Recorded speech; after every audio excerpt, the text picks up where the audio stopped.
Blog Talk Radio. Franchise interviews. From Easton, Pennsylvania to Sydney, Australia, you're listening to Franchise Interviews. Franchise Interviews. Welcome to Franchise Interviews, an up-close, behind-the-scenes look at franchising and entrepreneurship. Listen to interviews with franchisers, franchisees, franchise authors, franchise experts, and attorneys. And now, welcome your host, Marty McDermott, and Franchise Interviews. Hi, everyone, and welcome to a very special edition of Franchise Interviews, where for over 15 years now, we've been asking the Franchpreneurs one-on-one. I'm your host, Marty McDermott. I'm the president of Franchise Interviews, and we have a great show today. Well, welcoming back Andy Diamond, the president of Angry Crab Shack, and combining bold flavors in Asian food with his knowledge of seafood, Ron Liu launched Angry Crab Shack in 2013 in Mesa, Arizona. A family-friendly neighborhood restaurant, Angry Crab Shack offers a vibrant, memorable dining environment and high-quality seafood at a more affordable price. I'm going to talk to Andy about that in just a moment on Franchise Interviews. So stick around because we have a great show.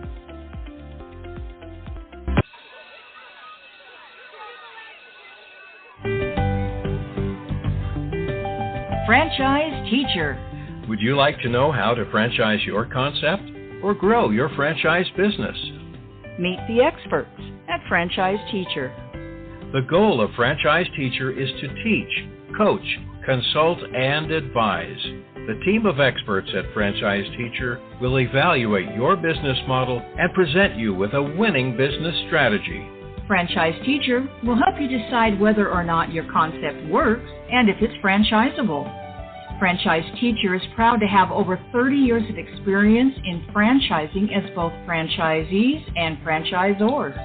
Franchise Teacher are developers of over a dozen franchise systems, which include brick and mortar as well as home-based concepts of nearly 3,000 combined franchise locations. Whether you need to add more units or get more customers, Franchise Teacher can help.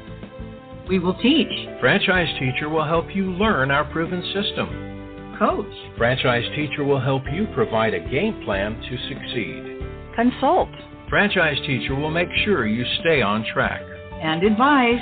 Franchise Teacher will help you learn from our over 30 years of experience in franchising as both franchisees and franchisors.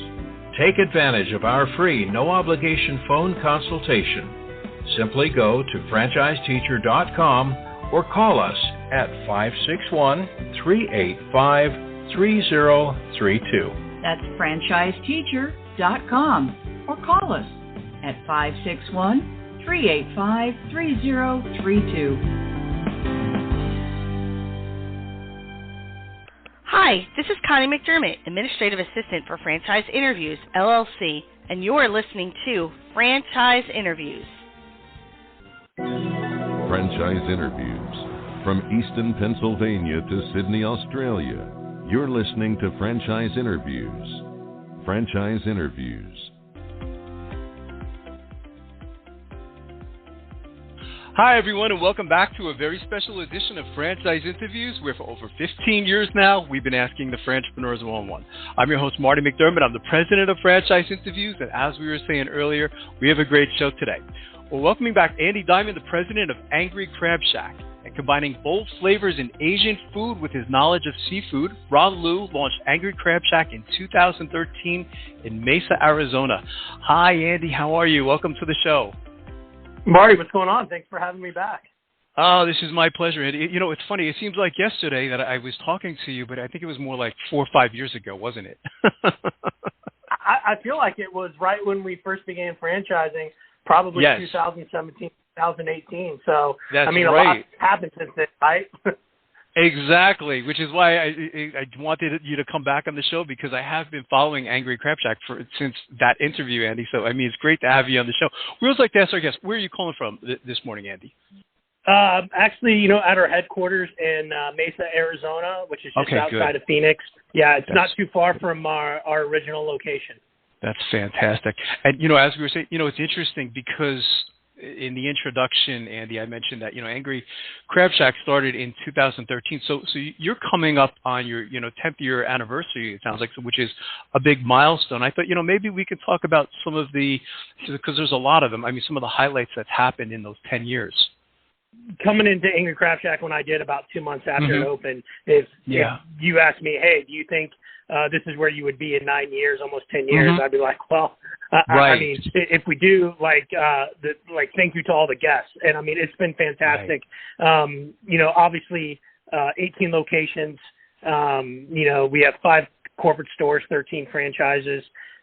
We've got locations now in Nevada, in Alabama, in Texas, with agreements in places about to open, Seattle, Washington, Atlanta, Georgia, and one that's coming up, which is one I never expected. We're actually going to have a franchise in the United Kingdom. Wow. That's fantastic, Eddie. I mean, it's great to, for me to have the opportunity to interview you in those early phases and now see where, Angry Crab Shack is today. When I would think of Angry Crab Shack, because, I think a big part of your brand, too, is Ron Liu. Maybe you could talk a little bit about him, too, Andy, because he sounds like a fascinating person, and it sounds like there's a culture there at Angry Crab Shack. Absolutely is. I mean, look, Ron started this restaurant. He's got 30 to 40 years in the restaurant industry. A lot of it was doing it on his own mom and pop. So this was something new for him, bringing people in, and expanding the brand. But a lot of this creativity comes from him. I mean, a lot of guests that enjoy Angry Crab Shack, it's the environment, not just the food. And a lot of that, Ron created, and we sort of just built on the culture that he started. And we've just expanded it, and we've always made sure that as we've grown, it still feels like a mom-and-pop operation. So no matter what Angry Crab Shack go into in whatever state, you're going to think, oh, is this a single unit? Oh, wow, this is a franchise? It doesn't feel like a franchise. Right. I think a lot of people may not know, too, Andy, that Ron played for the NFL, too, didn't he? I think it was the Oilers, wasn't it? He did. He was drafted by the Houston Oilers and also played in Philadelphia for a time. He's a local legend here in Arizona, playing for ASU, and is coming up on 50th anniversary of their Fiesta Bowl win, which is a big deal in Arizona. So a lot of people know Ron from playing at Arizona State University, from being the first Chinese American in the NFL, and then of course now people know him as the King Crab here in Arizona. That's fantastic. You hit on some of the key points of Angry Crab Shack, Andy, but maybe you could talk a little bit about if you were meeting with someone for the first time and describing Angry Crab Shack, and maybe you could even talk a little bit of some of the product line too that you have there since I last talked to you. Yeah, I mean, so probably when I first talked to you, we were mainly just, doing seafood boil, which is still the heart and soul of Angry Crab Shack. And that's what I tell everyone. No matter what we have on our menu, what people want is our seafood boil and our Asian Cajun flavors. They want our sauces, they want our spices, and that's what we're about, and that's what we cater to. But we've expanded our menu. We've included salads now and vegetables and sandwiches and hamburgers and different appetizers to be a more well-rounded restaurant. But we're always going to focus on seafood boil because, that's our core, that's our concept. And so, if you're a guest coming into Angry Crab, I'm going to say, well, wear what you want to, put on a bib, and don't worry about what you look like afterwards. You're going to have fun. You're going to feel like you got your money's worth. You're going to enjoy yourself, and you're going to want to come back. How is technology playing a role today in Angry Crab Shack? I imagine, since the last time I talked to you, it's grown a bit because technology seems to just grow so fast, Andy. I mean, so how are you using technology today? Well, there's a couple ways. I mean, we didn't do much or any online ordering or third-party delivery before the pandemic. Obviously when COVID happened and restaurants got shut down, that's where your sales came from. So implementing online ordering and making it easier for the guests to get Angry Crab Shack, delivered or coming and picked up, that's been a huge benefit. Instead of people calling and waiting on the phone, phones. Obviously during the pandemic, if you didn't have online ordering, you weren't getting through to a lot of restaurants. So this allowed us to reach more, of our guests. And as, the pandemic has gone away, we've kept online ordering and, has improved our revenue stream. I think we were about 5 to 7% to go orders before the pandemic. Right. And then even after the pandemic, 8%. So we're able to triple, that revenue stream. I would say a lot of our technology, though, is running our operation. So the technology and management systems that our managers use to communicate, that schedules are done, that checklists and just the managing of the restaurants, are done to make us as efficient as possible as really where our technology has hit us. I would say the biggest benefit we receive, though, is our proprietary online information and training resource. We call it Crab Lab. And it's a learning management software. So this is a one-stop shop where any new manager, new employee, new franchise owner can go and log into their to the software and get training material, any new updates. If you're a franchise owner, there's samples of handbooks and marketing that we've done. So it's just a great way to connect not just your local employees, but franchise owners everywhere, where they can get the most updated information. They have it at their hands. It's easily, to, instead of a phone call or sending something in email, you're updating something on Crab Lab where they can just see it and implement it right away. Wow. Technology is fascinating. And, what impresses me, I think I mentioned earlier, Andy, is, your longevity with the company. I mean, you were kind of like, you're like right there at the beginning. So, when I have someone on the show like yourself, I mean, what's been one of the most interesting things that's happened to you? I mean, whether it's from the beginning or from the last time I've spoken to you, I imagine you have hundreds of stories, but does anything stand out over the last, decade?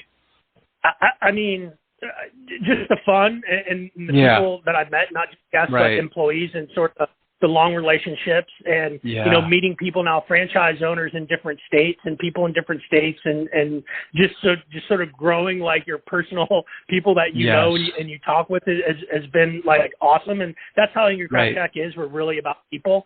One of the biggest things for me, a personal goal, obviously other than just franchising, is our company this year will hit $1 million in charitable donations.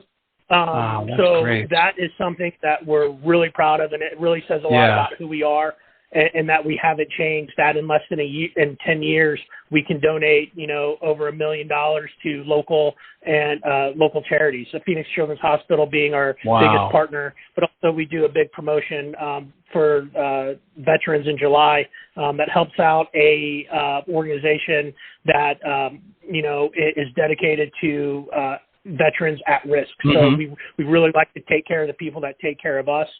I mean, it's been a whirlwind. Obviously, this international franchise, is a big deal, and that sort of just, came up. But really, I mean, obviously during the pandemic was the most interesting time because you really got to test yourself as a company when something like this drastic happens. How you managed and set yourself up as a company to get you through. And the way that we were able to approach the pandemic and the closings and the way that we came out made me very proud of everyone that works at Angry Crab Shack, and that the work Ron and I and the other, corporate employees have done to really, the structure and the sort of integrity, financial integrity that we have as a company.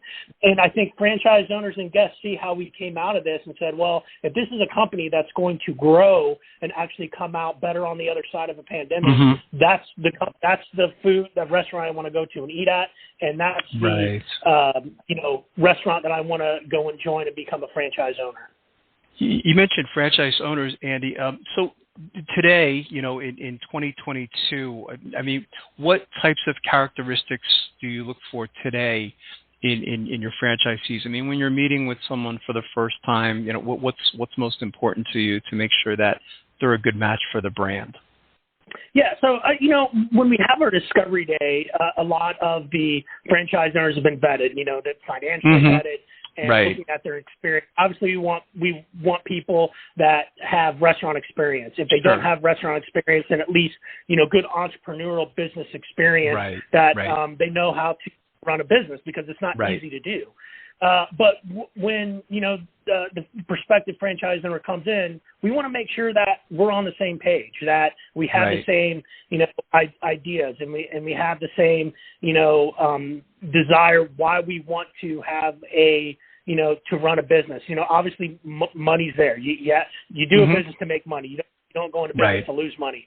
But it's Correct. also what you're going to do with that money. Are you going to create jobs? Do you want to grow your business? Are you doing something for your family where you want to have a family business together? Are you wanting to do something where you can, contribute to your local community and things like that? So really looking at to make sure that the personalities, are a match. Mm-hmm. And one is to help grow the business. When we have franchise owners that come in and say, I'm a multi-unit franchise owner, I have a couple locations that I want to turn into Angry Crab Shacks. This is the company I want to do with. Right. It's like, okay, well, why did you choose Angry Crab Shack? What do you like about Angry Crab Shack? And, Right. if sort of the conversation is, well, this is what, our goal is, then that's a perfect match for us. One of the things I remember that impressed me the most when I interviewed you for the first time, Andy, was the simplicity of the model. Because I was always surprised, you know what I mean? Like when I think of like if I think of seafood, I think okay, more complicated, but it's not. I mean, it's a fairly easy system to follow, isn't it? It is, and I mean, you mentioned your technology question, and I know a lot of people are getting into automated kitchens and things like that to save labor. I mean, for us, it's such a simple operation. Technology Mm-hmm. really doesn't help us in that aspect. Right. It doesn't take as many employees to run the kitchen.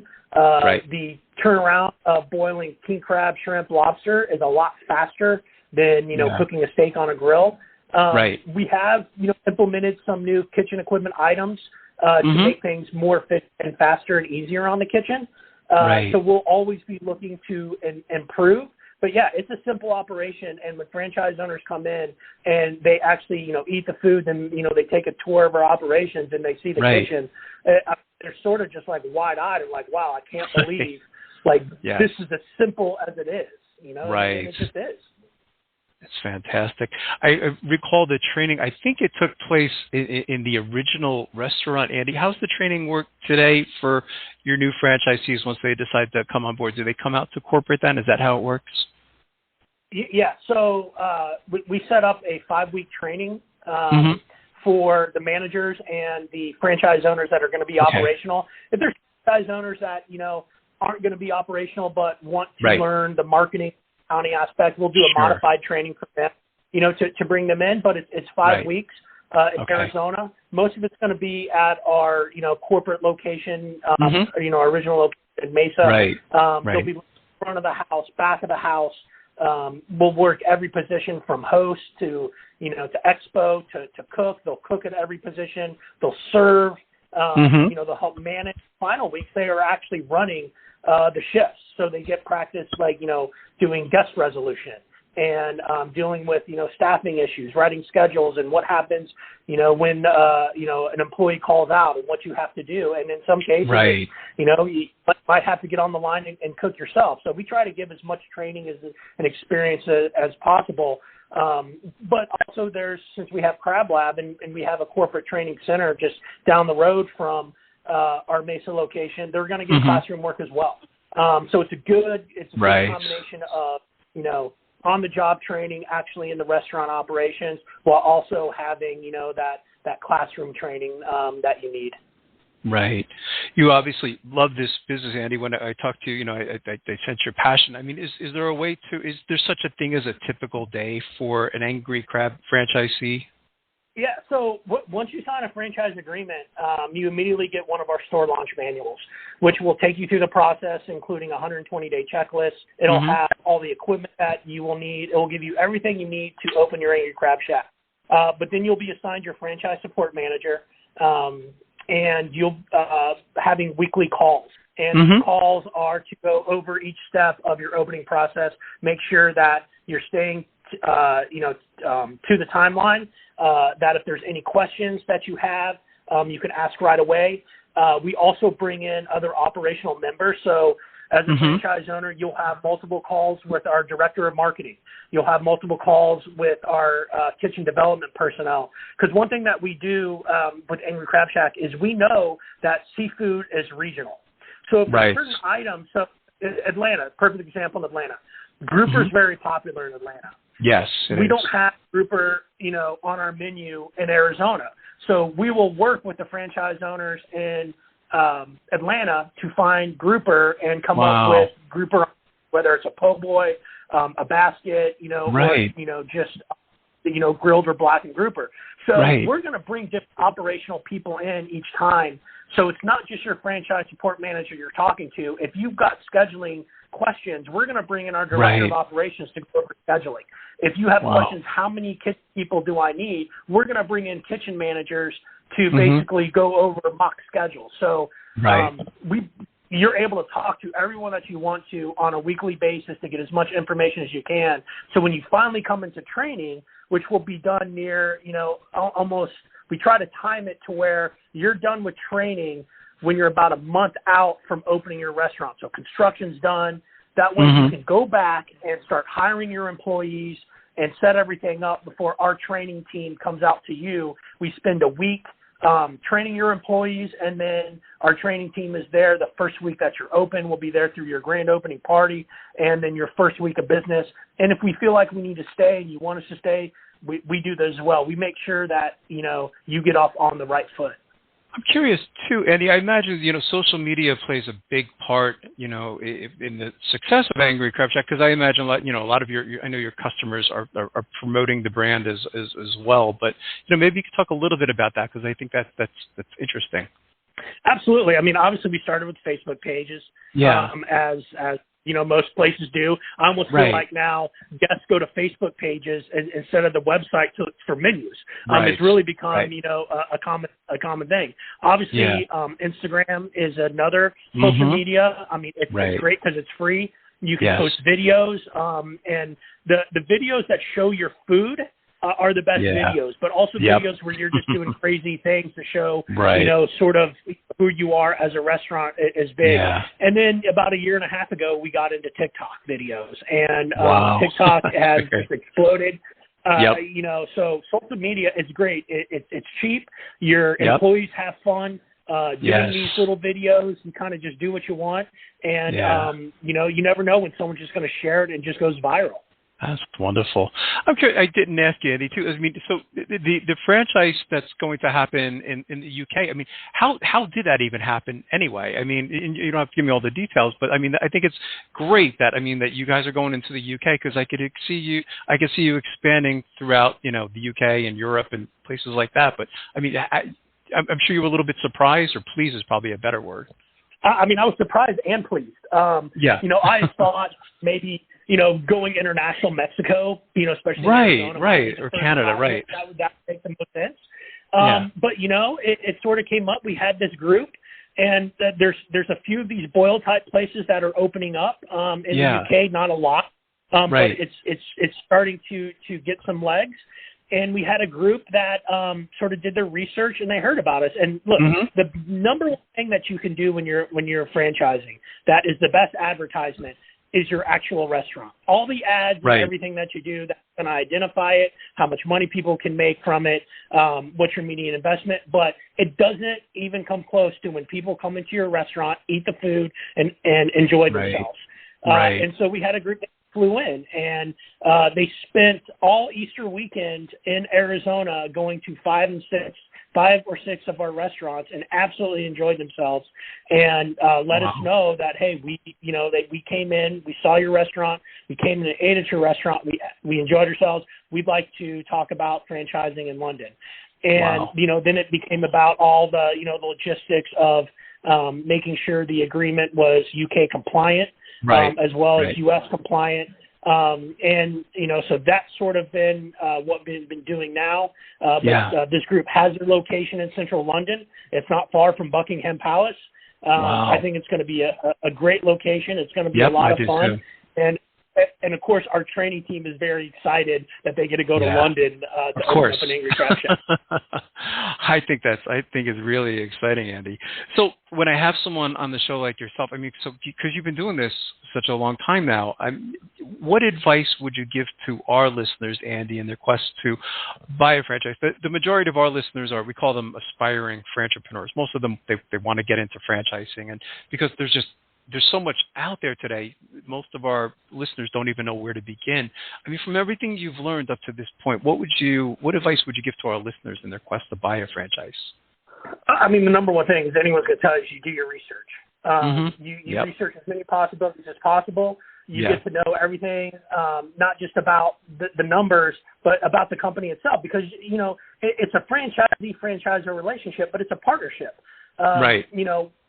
As a franchisor, we're putting our time and money to help you. And as a franchise owner, you are putting your time and money to run a business and help expand. You're part of the family.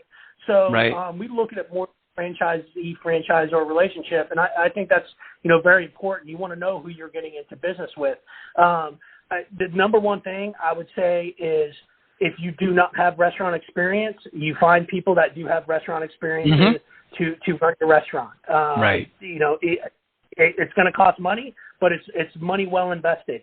The number one thing also is that I think why businesses and restaurants fail a lot is capitalization. If you don't capitalize your business enough and you make decisions based on your bank account and not what's in the best interest of your business, you're not going to be in business very long.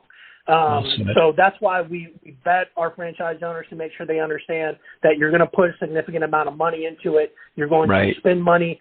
You don't want to short track yourself, because that's only going to hurt, your long-term future. But definitely do the research.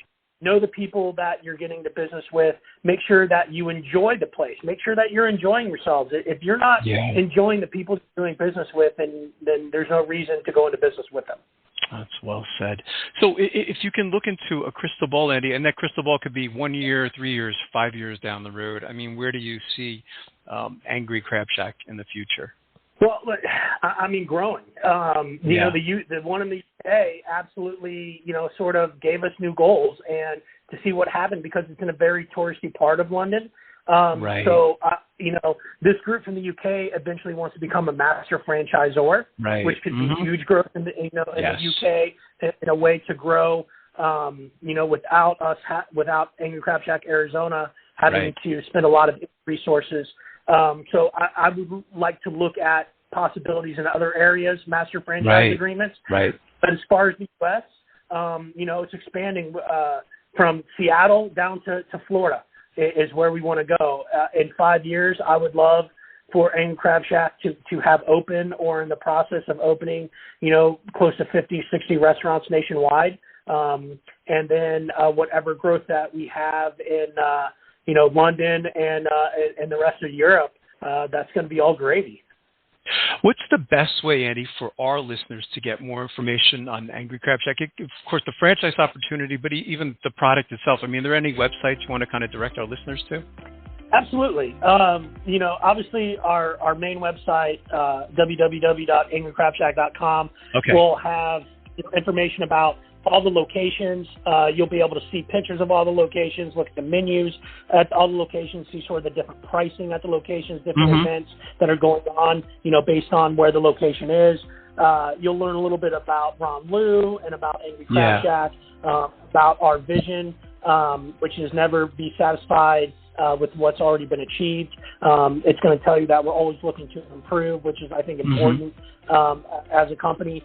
And then there's a tab that you can click on that will give you all the franchise information. It'll give you available territories. It'll give you, numbers. It'll give you a little bit more information about us. And then there's a form that you can actually fill out and request information, and request one of the members of our team will get back with you and start the franchising process. Well, I can't tell you how much I've enjoyed talking to you again, Andy. And I'd like to even follow up, maybe in a year or two as you go into the UK, because I think this is really an exciting time at Angry Crab Shack. So it was a pleasure to talk to you today. Absolutely, Marty. I'd be happy to come on anytime. I think you're great. Your show's awesome. I think your listeners get a lot of good information, and well, you'll probably be on air for a really long time. Thank you so much, Andy. It was a pleasure, and I'll speak to you soon. And we'll be right back with more franchise interviews. Coming up on segment 2, you're going to hear what every franchipreneur needs to know before buying a franchise. We're going to play a clip from our popular Great Quotes in Franchising podcast right here on Franchise Interviews. Franchisers, are you looking to reach aspiring entrepreneurs looking to buy a franchise? Are you looking to reach a highly educated audience on franchising? For over 8 years, Franchise Interviews has been giving an up-close, behind-the-scenes look at franchising and entrepreneurship through our website, franchiseinterviews.com, where you can hear and read interviews as well as get tips from some of the most successful sources in franchising. Our weekly franchise radio show where each week you get to hear a new interview with franchisers, franchisees, franchise authors, franchise experts, and attorneys, and our podcast, Great Quotes in Franchising. For more information, go to franchiseinterviews.com or call us at 610-905-2919. That's 610-905-2919. Hi, everyone. This is Marty McDermott, the president of Franchise Interviews, and welcome to another edition of Great Quotes in Franchising, where each podcast you get to hear a great quote in franchising. You know, we've been hosting Franchise Interviews many years now, and during that time we've had some incredible quotes on the show. Today's great quote in franchising comes from Tom Scarda, and Tom is a franchise consultant for Franchoice, and he's the author of The Magic of Choosing Uncertainty. And we've had Tom on the show 2 times over the last 14 years, and Tom is great at providing analogies on topics like motivation and entrepreneurship. So today's great quote in franchising is called "It Doesn't Hurt Enough." We'll let Tom explain why. 10 years with Franchoice, helping them to find businesses. And what I find, and you know this from the industry, is that majority of people who look at franchising do not buy a franchise. And the number one reason is fear of the unknown. Yeah. So they go, instead of choosing, at the end of the process, you know, they're looking at great companies because we vet them, we know who's good, who's not, and you can never deny that the companies are not good when you go down the road at looking at them. Right. The choice is not what franchise to buy. The choice is the choice between uncertainty and unhappiness. That's interesting. And most people go back to the unhappiness, and because there's a comfort in that, right? So at least I get a paycheck. At least I know I have a job. At least I can pay my bills. And I got to tell you, if you think you're on this earth to pay your bills, you're always going to have a mild kind of frustration that goes through your life. It's very powerful. You know what you said, Tom. You know, we've seen that on the show too. You know, I mean, I've heard numbers like at like 1 out of 100 people will say yes to, you know, going the franchise alternative, or they'll give some kind of like excuse, like, you know, well, it's not perfect, you know. And I remember you even saying this, you know, a long time ago, is, you know, there's not really that always that perfect opportunity. You know what I mean? I mean, there's always. I think the analogy you used a long time ago was even when, you know, you buy a house. You know what I mean? There's always going to be something with that house that you can always fix. You know what I mean? So there's never that perfect opportunity. And I suspect you get that from a lot of people because they're so terrified of going forward. They're like, well, I don't think this is the perfect opportunity for me. I suspect you probably get that a lot, don't you? Yeah, and you're right. I think it was in Joe Matthews' great book, Street Smart Franchising. Yeah. He talks about that. 1 out of every 100 people that look at franchising actually buy a franchise, and that the thing for me, Marty, is it makes me sad inside because I talk to these folks that have great backgrounds. They're phenomenal at what they do, and they can easily translate their skills into their own business and really live happily ever after, and they don't, and it's always because of fear of the unknown. Mm-hmm.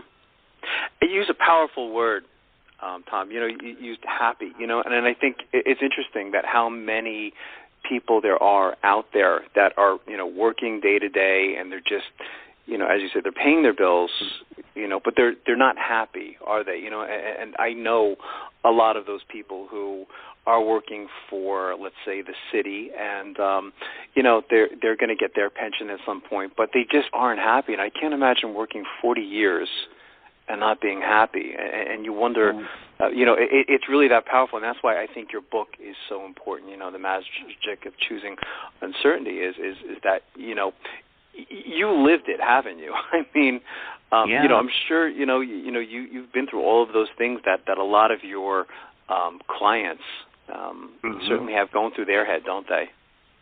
Yeah, I've been in their shoes, and that's why I kind of enjoy I love what I do, because I'm really able to speak to people on a a one-to-one basis that I not only have empathy, I've been there, I've done it, and maybe it's not for everybody, and that's fine. I get that. Not everybody should buy a franchise, believe me. Right.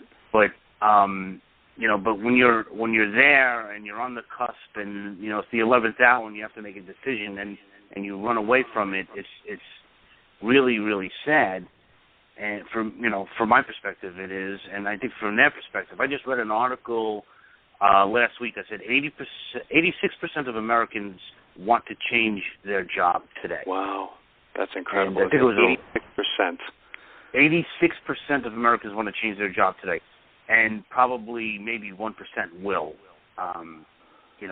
get out of the corporate rat race. A lot of people will change jobs, and they're going from one fire to another fire, and they really don't solve anything. But I'll tell you that a great story that I share with everybody, and I think that it will go very, very well here. If you can imagine for a second, there's these two guys sitting on a porch, like two old hillbillies, right? And they're drinking their sarsaparilla, and they're rocking in their rocking chairs. And one of them has a hound dog, and the hound dog's sitting on the floor. And every once in a while, that hound dog lets out a yelp. Yeah. So one of these guys, one guy says to the other guy with the dog, "What's wrong with your dog?" And he said, "Nothing's wrong with the dog." So he said, "Well, why does he yelp like that?" Yeah. And he said, "He's laying on a nail." And he said, "Well, why doesn't he get off the nail?" And he said, "Well, I guess it just doesn't hurt bad enough." Wow. That's a great analogy. We're going to have to use it. We have this great quotes in franchising podcast. We're going to have to put that one in there. I haven't heard you tell that story, but I think that's I mean that's a great one. I mean, it does show how we're willing to live our lives like that, isn't it? Yeah, it is.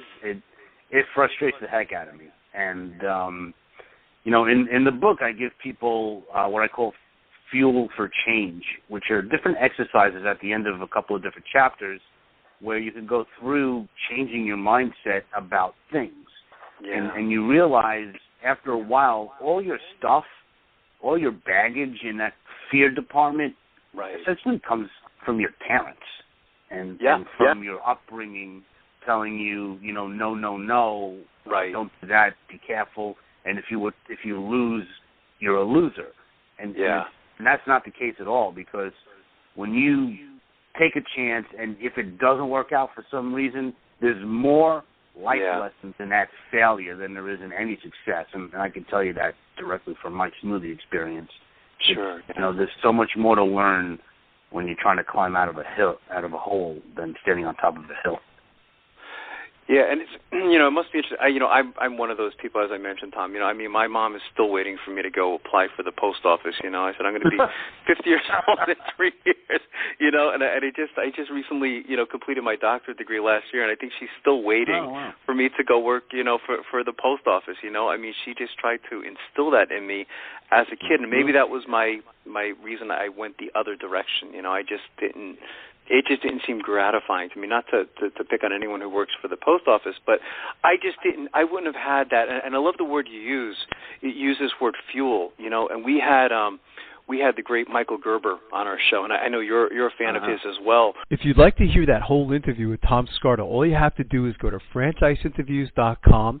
You can go to our franchises listed alphabetically page, and you can find Tom Scarta there, or you can go to franchise interviews listed by category, and you can go to our franchise experts page and listen to the interview there. And finally, we just want to thank everyone for making this Great Quotes in Franchising podcast such a big hit. And we'll see you again soon with another edition of Great Quotes in Franchising from Franchise Interviews. Take care, everyone. Franchise Interviews. From Easton, Pennsylvania to Sydney, Australia, you're listening to Franchise Interviews. Franchise Interviews.